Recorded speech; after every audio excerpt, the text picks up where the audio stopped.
लो जी, हो गया आरआर के सामने आरसीबी का काम तमाम। आरसीबी वो टीम थी जिसे बड़ी उम्मीदें थी कि लगातार 6 मैच जीत के 7वां भी जीतेगी, लेकिन यहां तो आरआर का हल्ला बोल और आरसीबी के गेंदबाजों का डब्बा गोल। नमस्कार, न्यूज नेशन पर ओकिनावा प्रेजेंट चैंपियंस की जंग देख रहे हैं आप। आपके साथ मैं हूं मोनू चहल, हमारे साथ श्रद्धा पांडे भी हैं। भाई आप खुश तो बड़ा हो गए, आपकी टीम आज जीती है वैसे। बिल्कुल, देखिए डेफिनेटली बहुत अच्छा क्रिकेट खेला है राजस्थान की टीम ने, और यही चीज ये क्वालिटी होती है आई थिंक चैंपियंस की, कि अगर आपके पिछले 4 मैचेस अच्छे नहीं भी गए बट आपने इस तरीके से कमबैक करा। 173 टारगेट आप चेज कर रहे थे, बड़ा टारगेट नहीं था, लेकिन बावजूद इसके आपके जो जायसवाल थे वो अच्छा परफॉर्म उन्होंने किया, अच्छी स्टार्ट उन्होंने दी थी। कैडमोर ने भी इवन अच्छी मोनो स्टार्ट दी थी।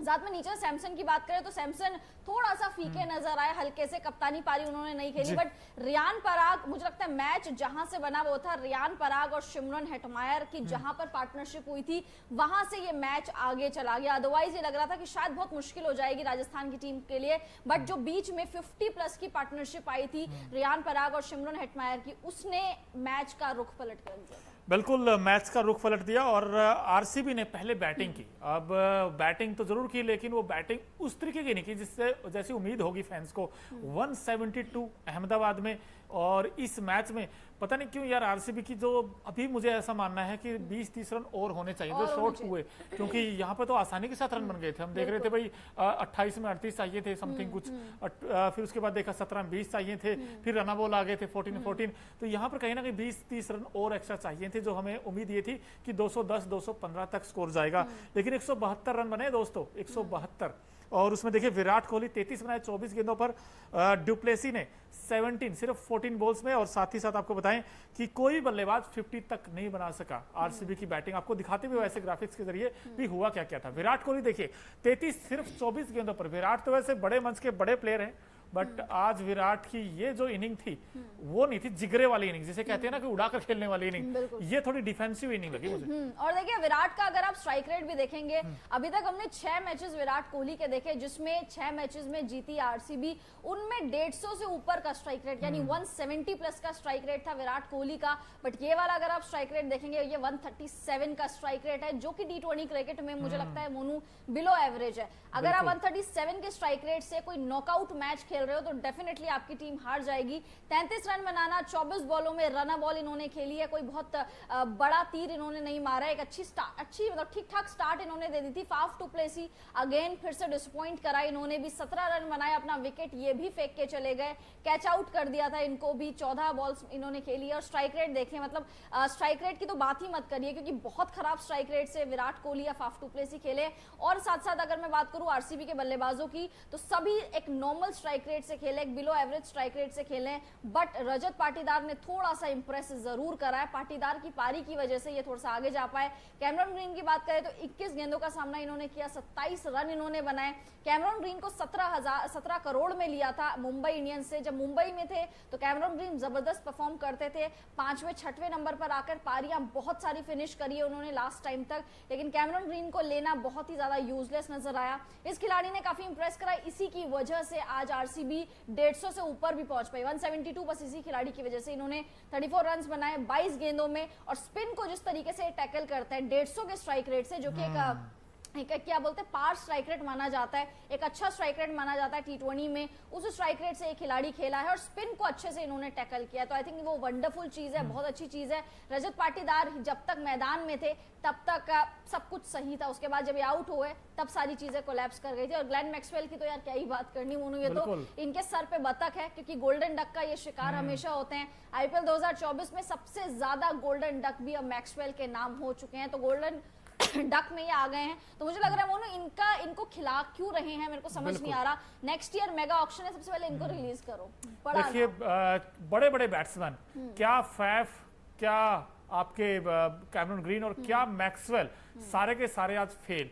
और कहीं ना कहीं जब बड़ा मैच हो और जब आपको पता हो ना कि यार लाइन बस क्रॉस करनी है, वहां जाकर पता नहीं क्यों आरसीबी फंसता है। दोस्तों आप बताइए, जो राजस्थान ने अब 4 विकेट से हराया है, अब आरआर तो पहुंच गया क्वालिफायर 2 में, लेकिन आरसीबी हार कर बाहर हो गया। इस हार का जिम्मेदार कौन है? क्या गेंदबाज है वो, क्या वो बैटिंग है इनकी, और बैटिंग क्यों ये घबराते हैं, क्यों ये वो क्यों नहीं इंटेंट दिखाते यार, हमें फ्रीडम खेलना में, जो सुनील नारायण खेलते हैं, जो फ्रीलांसर्स के साथ क्यों नहीं खेलती आरसीबी की टीम बैटिंग में। और बॉलिंग भाई ये 16 सीजन अगर छोड़ दें, 17वां भी अब तो ऐड हो गया, 70 सीजन हो गए, इनके पास क्यों नहीं नामी गिरामी बॉलर, क्यों नहीं उनके पास वो गेंदबाज जो सीधा डेथ में जाके अच्छी बॉलिंग करेगा, यॉर्कर मारेगा निशाने पर, जैसे ट्रेंट बोल्ट हैं, बुमराह हैं, इनके पास क्यों नहीं है? देखिए बिल्कुल डेफिनेटली, और यही चीज मोनू सोचनी चाहिए जब ये मेगा ऑक्शन या मिनी ऑक्शन, जब भी ऑक्शन टेबल में बैठते हैं, ये सारे जो डोमेस्टिक खिलाड़ी होते हैं उनको रिलीज कर देते हैं। इन्होंने अपने अच्छे गेंदबाज जैसे कि यूजी चहल हो गए, जैसे कि हसरंगा हो गए, उनको इन्होंने निकाल दिया, उनको इन्होंने रिलीज कर दिया, जिसका कोई पॉइंट ही नहीं था। आई थिंक इसी वजह से आरसीबी की टीम पिछले 16 सालों से हार रही है, क्योंकि अपने खिलाड़ियों को बैक करना ये नहीं जानती है। ये बड़े नामों पे ज्यादा दाव लगाना जानती है, जैसे कैमरन ग्रीन हो गए, मोहम्मद सिराज को भी 4 साल तक इस टीम ने ढोया है। आप अगर 2022 वाला सीजन याद करेंगे, सिराज का बेहद ही खराब, बहुत खराब रहा है वो सीजन। 2023 में भी सिराज को बैक किया गया, सिराज ने नो डाउट अच्छी गेंदबाजी करी, बट इस बार सिराज फिर से फीके नजर आए, तो इनको थोड़ा बोल्ड कॉल्स लेना पड़ेगा। और साथ साथ आज मुझे एक सबसे बड़ी गलती जो मोनू लगी कि आपके पास जब यश दयाल थे, आपके पास जब कर्ण शर्मा थे, ठीक है आप स्पिनर को 19वां ओवर नहीं देते हो जनरली, क्योंकि स्पिनर 19वां ओवर अच्छे से डाल नहीं पाता है, बट कर्ण शर्मा के अलावा यश दयाल के पास, यश दयाल का भी 1 ओवर बचा हुआ था, आपने क्यों बचा रखा था यश दयाल का 1 ओवर, जबकि आप डाल सकते थे? बट ये भी है ना पांडे, वहां तक तो मैच खत्म हो चुका था, वहां to be honest है, ये वहां तो थोड़ा मैच सा बचा नहीं, ठीक है वो आप आर्टिफिशियल एक्साइटमेंट कह हाँ। लीजिए कि थोड़ी बची हुई थी, बट मैच तो आपका तभी खत्म हो गया था दोस्तों जब 172 बने थे। और जब पावर प्ले में बैटिंग करने आरआर की टीम, हालांकि उनका भी स्टार्ट ठीक ठाक ही था, लेकिन आपके पावर प्ले में विकेट्स कौन लेगा? वो विकेट टेकिंग एबिलिटी है किसी गेंदबाज में? भाई सिराज ने लास्ट में आके जरूर किया, लेकिन पावर प्ले में और कैच भी छोड़ा आई थी, कैच भी छोड़ा है, तो इस यही लगता है मुझे तो हारा कारण भाई, कैच ड्रॉप करना। और एक चीज और बताऊं दोस्तों, हकीकत ये है कि जब तक विराट रन बनाते हैं तब तक ये टीम अच्छा करती है। वो तो ठीक है, विल जैक ने आकर रन बना दिए थे, रजत पाटीदार ने आकर रन बना दिए थे, इन 3 प्लेयर को छोड़ दें, अपार्ट फ्रॉम दैट बैटिंग है ही नहीं उस दर्जे की, वो बैटिंग लगती नहीं, वो चैंपियन वाली बैटिंग हो, चाहे उसमें फैफ डुप्लेसी हो, मैक्सवेल हो, कैमरन ग्रीन हो। मैक्सवेल के रन बता दीजिए आप कितने हैं? बिल्कुल, मैक्सवेल के डक, मैं बोलते हैं कि सर पे बतख पहना दो, क्योंकि ये डक का शिकार हो रहे हैं। आप सोचिए मैक्सवेल जैसे खिलाड़ी के लिए, जिसने वर्ल्ड कप में 201 टांग पे खड़े होके बनाया था, नहीं वो तो अभी बनाएंगे। T20 वर्ल्ड कप में दोनों जो ऑस्ट्रेलिया खिलाड़ी है ना, कैमरन ग्रीन और ये आपके मैक्सवेल, जैसे T20 वर्ल्ड कप आएगा वहां रन बनाएंगे, और आईपीएल में फेल हो जाते हैं। आईपीएल में फेल हो जाते हैं। देखिए कहीं ना कहीं अच्छी चीज भी है कि अपनी कंट्री के लिए बनाते हैं, बट इनको इतना पैसा देना ही क्यों है जब इन्होंने आईपीएल में परफॉर्म ही नहीं करना? जैसे सुनील गावस्कर सर ने भी कहा था कि एक विदेशी खिलाड़ी पे आप इतना ज्यादा इन्वेस्ट मत करिए, अंधे मत हो जाइए, जैसे आप 25 करोड़ या 20 करोड़ उड़ा दे रहे हैं, सेंसिबली खेलिए। आपके लिए शशांक और आशुतोष शर्मा ने पंजाब के लिए क्या कुछ करा है, जो आई थिंक सैम करन नहीं कर पाया, तो यहाँ पे भी वही काम है कि कैमरन ग्रीन ने आपके लिए क्या कुछ करा। अगर आप डोमेस्टिक सर्किट के खिलाड़ियों को लेके आते तो शायद वो अच्छा परफॉर्म करते और शायद आपके पास विकल्प ज्यादा रहते। आप पूरा विल जैक्स पे डिपेंड थे अभी तक आप विराट पे डिपेंड थे। आज विराट कोहली नहीं चल पाए, उस स्ट्राइक रेट से नहीं खेल पाए, बड़ी पारी में तब्दील नहीं कर पाए, तो आपके पास नीचे खाली मिडिल ऑर्डर में रजत पाटीदार थे। पाटीदार नो डाउट स्पिन को अच्छा खेलते हैं, ये पिच भी स्पिन फ्रेंडली ही थी, क्योंकि यहाँ पे आपको ऐसा ही कोई खिलाड़ी चाहिए था जो स्पिन के अगेंस्ट अच्छा टैकल कर ले, और पाटीदार ने वो करके दिखाया। बट पाटीदार अकेले पड़ गए, नॉन स्ट्राइक एंड से विकेट्स, मतलब एक तरफ से विकेट्स जो है गिरते जा रहे थे, तो पाटीदार अकेले भी क्या ही करते।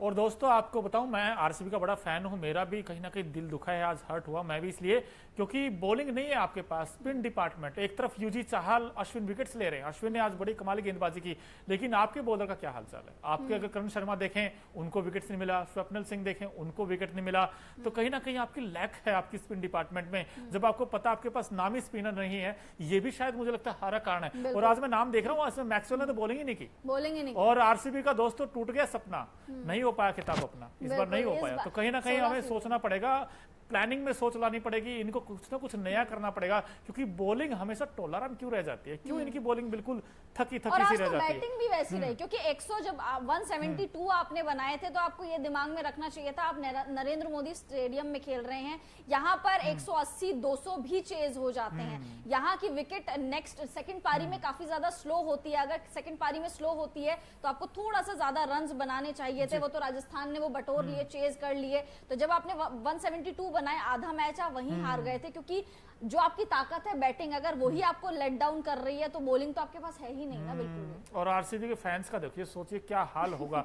दोस्तों जैसे मेरा दिल टूटा शायद आपका भी टूटा होगा, आप भी कमेंट करके अपनी राय बता सकते हैं भाई आपको क्या हार का रीजन लगता है, क्योंकि मुझे तो अभी भी लग रहा है कि 20-30 रन शॉर्ट रहेगा। जब आपको ये पता है कि हमारी बॉलिंग उतनी अच्छी नहीं है तो कम से कम 20-30 रन शॉर्ट आगे लेकर जाने चाहिए थे, क्योंकि आपने पिछले मैच में देखा वहां भी आप तो हार गए थे। वो तो ठीक है, यश दयाल ने जो ओवर फेंका तो उसमें मिस हिट हुआ था धोनी से, अगर वो छक्का स्टैंड में जाता तो मैच ही खत्म हो गया था। तो कहीं ना कहीं आपकी बॉलिंग में सवालिया निशान है। इफन बट बहुत आपकी बॉलिंग में ना, और आज मैक्सवेल जो पहले ओवर में विकेट लिया था, आज मैक्सवेल से बॉलिंग क्यों नहीं कराई? आज मैक्सवेल बिल्कुल लास्ट मैच में भी एक विकेट उन्होंने चटकाया था सीएसके के खिलाफ, तो मैक्सवेल से आई थिंक ये कप्तानी भी आज कहीं ना कहीं लैक करी है फाफ टू प्लेसी की। और नेक्स्ट ईयर मुझे तो यही लग रहा है, इवन हम सबको यही लग रहा था कि फाफ टू प्लेसी को कप्तानी से हटा दिया जाएगा, कोई नया कप्तान आएगा। मतलब विराट कोहली तो डेफिनेटली दोबारा कप्तानी नहीं लेंगे, बट कोई नया कप्तान आएगा जो आरसीबी को संभालेगा, जो कप्तान 16 सालों से कोई भी कप्तान नहीं कर पाया। मतलब आरसीबी के लिए इस टीम में बड़े बड़े दिग्गज हुए, चाहे क्रिस गेल की बात कर लीजिए, एबीडी की बात कर लीजिए, बट कोई भी ट्रॉफी नहीं जिता पाया, कोई इस तरीके से परफॉर्म नहीं कर पाया। तो अब अगला सीजन 17वां सीजन ये चल रहा है, 18वां आ जाएगा, तो 17 सीजन का जो इंतजार था वो इंतजार ही रहा। और आरसीबी को अब बहुत सारे लूप होल्स के साथ आरसीबी जा रही है, कहां पे उनको बॉक्सेस टिक करने, कहां पे नहीं, ये भी देखना पड़ेगा। गेंदबाजी, फील्डिंग, आज कैचेस नो डाउट आरसीबी से छूटे। आई थिंक कैचेस आज राजस्थान से भी 2-3 कैचेस छूटे हैं, उन्होंने तो उसका कंपनसेट कर लिया, बट आरसीबी नहीं कर पाई। अशोक जी हैं वो कह रहे हैं कि यार रियान पराग ने बड़ी अच्छी पारी खेली, बिल्कुल नो डाउट बहुत अच्छी खेली है। कुछ लोग आरआर को कांग्रेचुलेशन बोल रहे हैं, और देखिए दोस्तों बनता भी है भाई, लेकिन कहीं ना कहीं मुझे बस ये दिक्कत है कि दोनों टीमों को अगर आज भी आप देखोगे ना, फेवरेट आरसीबी ही है। आरसीबी इसलिए फेवरेट है क्योंकि उनका हर एक प्लेयर मैच विनर है, लेकिन उनकी दिक्कत क्या है दोस्तों, बड़ा मैच उनके पांव कांपते हैं। सच्चाई ये है, क्योंकि आप सारे सीजन उठा के देख लीजिए भाई, 2009 में जब ये टीम गई थी प्लेऑफ में, वहां पे भी दिक्कत आई थी।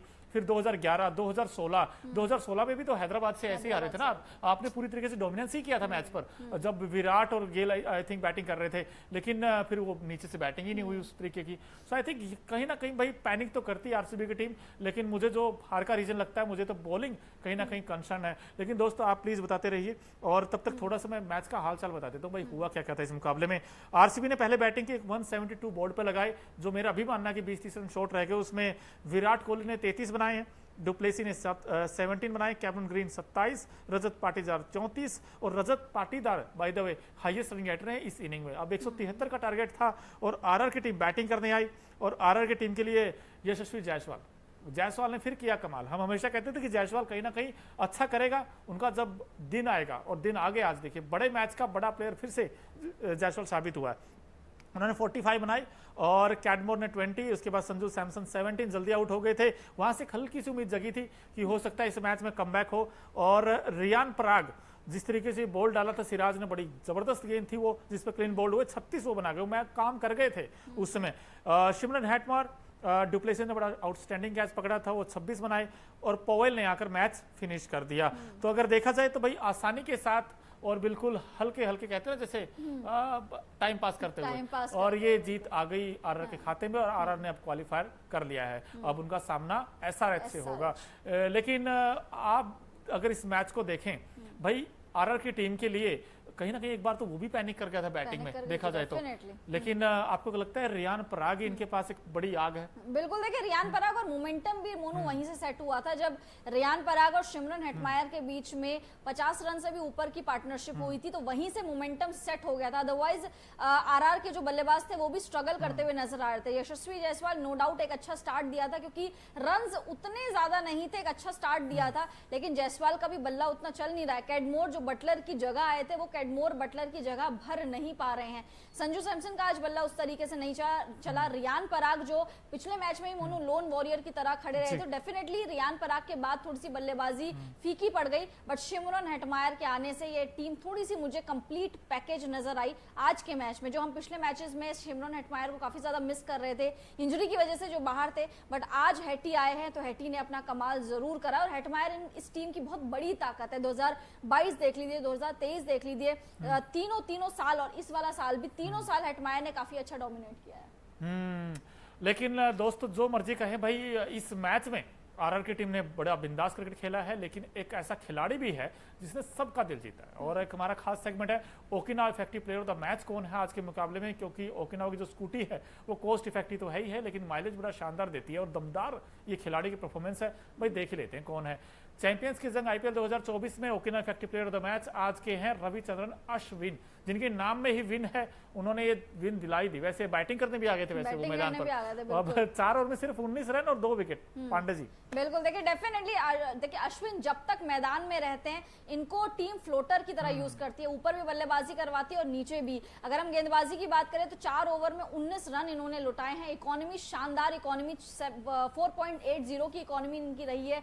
2 विकेट इन्होंने जरूर चटकाए हैं। मुझे लगता है अश्विन और बोल्ट को खाली एक ही विकेट मिला, अदरवाइज बोल्ट ही हमारे इफेक्टिव प्लेयर होते, क्योंकि बोल्ट ने भी काफी अच्छी गेंदबाजी करी है, बट इनके खाते में विकेट ज्यादा रहे हैं। और हम देखते हैं कि रवि अश्विन का काम वो रहता है कि बल्लेबाजों को रोक कर रखना अपनी गेंद से, और दूसरे एंड से यूजी चहल का काम ये रहता है कि विकेट ज्यादा चटकाना। इसलिए आईपीएल 2024 में आपने देखा होगा कि अश्विन के खाते में विकेट्स इतने नहीं है, बट इकोनॉमी इनकी शानदार है, मतलब 6 से नीचे की इकोनॉमी है। तो आई थिंक अश्विन ने आज वो भी दिखा दिया कि मैं विकेट्स भी ले सकता हूँ और इकोनॉमी तो मेरी बेहतरीन है। बेहतरीन से मुझे याद आया भाई, हमारा एक और सेगमेंट बड़ा बेहतरीन है, नाम है Okinawa colourful moment of the match. क्या क्या है भाई, आज के मुकाबले में अहमदाबाद में खूब सारे रंग देखने को मिले, परफॉर्मेंस देखने को मिली। भाई देख ही लेते हैं भाई Okinawa colourful moment of the match क्या क्या है। अब देखिए यूजी चहल तो हमेशा कुछ ना कुछ हरकत करते रहते हैं। अब अश्विन को जब विकेट मिला था तो जिस तरीके से वो कभी डांस करते हैं, कभी मस्ती मजाक चलता रहता है इनका, तो बड़ा अच्छा लग रहा है ये देखकर। और ये लॉकी फर्ग्यूसन हालांकि लास्ट ओवर भी ये करने आए थे, लेकिन जब विकेट मिला था कैडमोर का, ये भी डांस करते हुए नजर आए। हमें लगा था कि चलो आज तो डांस ही कर रहे हैं बॉलर।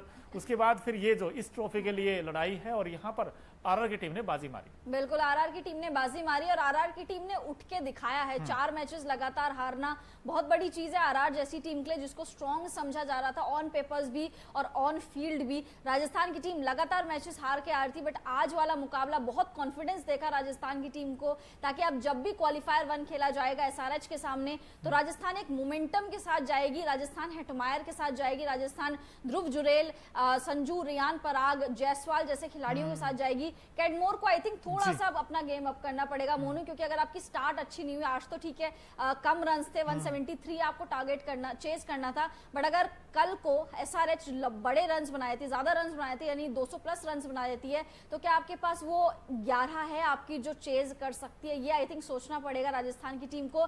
उसके लिए पावर प्ले का इस्तेमाल अच्छे से करना पड़ेगा, यानी कैडमोर और जायसवाल को अच्छे से चलना पड़ेगा। जायसवाल को थोड़ा सा लेफ्ट आर्म स्पिन के अगेंस्ट नहीं फंसना पड़ेगा, पुल शॉट अननेसेसरी नहीं लगाने पड़ेंगे, और कैडमोर को थोड़ा सा टाइम देना पड़ेगा, क्योंकि कैडमोर अपना दूसरा ही मैच खेल रहे हैं भारत की सरजमीं पे। उनसे भी कोई शिकायत नहीं है ज्यादा, क्योंकि उनके पास रिस्पॉन्सिबिलिटी बहुत ज्यादा है। जॉस बटलर जब इस टीम में थे तो काफी अच्छा परफॉर्म करते थे, और उनकी एब्सेंस जरूर अभी खल रही है, क्योंकि उनका टीम में होना, रन्स बनाए ना बनाए, एक एक्स फैक्टर था अपने आप में। तो आई थिंक अब अगले मैच में अगर एसआरएच 200 से ऊपर रन्स बनाती है तो मुझे लग रहा है जायसवाल और कैडमोर की जोड़ी को जरूर चलना पड़ेगा। और पोस्ट मैच शो हुआ दोस्तों, वहां पर भी 2-3 सवाल कड़े पूछे गए, और उसमें जो हमने कहा था एग्जैक्टली वही बोला है। अब जो फैफ डु प्लेसी कैप्टन है आरसीबी टीम के, उन्होंने कहा कि हम 20 रन शॉर्ट रह गए।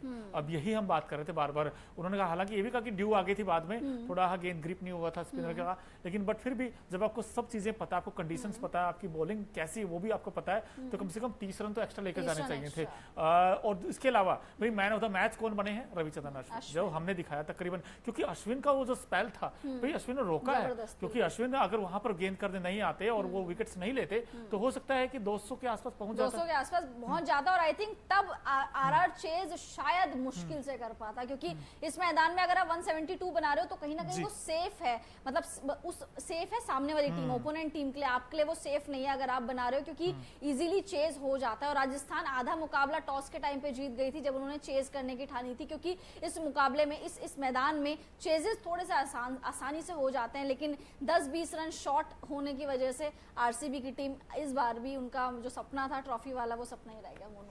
बिल्कुल सपना ही रह गया भाई। लेकिन हालांकि फैफ ने भी कहा कि लगातार हम 6 मुकाबले जीते हैं, लेकिन उस विनिंग तो अच्छा कौन याद रखेगा, मतलब वही चीज है ना, वही है ना कि कौन याद रखेगा? वैसे तो एलिमिनेटरी खेल रहे थे हर मैच ये, अगर आप देखें तो भाई, क्योंकि 8 में से भाई एक ही मैच जीता था। वैसे पहला मैच सीएसके के साथ हारा, उसके बाद पंजाब के साथ इन्होंने मैच जीता, फिर लगातार 6 हारे और फिर लगातार 6 जीते। वैसे तो किसी ने उम्मीद भी नहीं की थी कि आरसीबी नंबर 10 से उठकर नंबर 4 पर चली जाएगी, जहां पर बड़ी बड़ी टीमें थी भाई, सीएसके थी, एलएसजी थी, जीटी थी, उन सबको पीछे छोड़कर आगे गई थी। और सीएसके जैसी 5 बार की चैंपियन टीम है जो सीएसके, उसको भी पीछे छोड़ दिया था। बट वही चीज है ना, बड़े मैच में चोक, आपके बड़े मैच में प्लेयर्स ही नहीं चलते हैं, वही आपकी दिक्कत। और यही हो सकता है टीम इंडिया की भी दिक्कत हो, क्योंकि आपको जो पता है, जो पावर प्ले का अच्छा यूज करेगा, मेरा अभी मानना है पांडे, जो पावर प्ले में रन बनाएगा, जो खुलकर क्रिकेट खेलेगा, मुझे लगता है वो कामयाब होगा। बिल्कुल, और देखिए भले T20 में जो होता विकेट भी से है। डरेगा ना कि यार वो मेरे ऐसे 2 ही आउट हो सकता है, मेरा 1 आउट हो सकता है, उफ फिर क्या करेंगे, उफ ये तो मर गए, ये विकेट ऐसा है, तब नहीं होगी बात। बिल्कुल। वो जिगरा चाहिए दोस्त, क्योंकि इंटेंट T20 चाहिए। में आप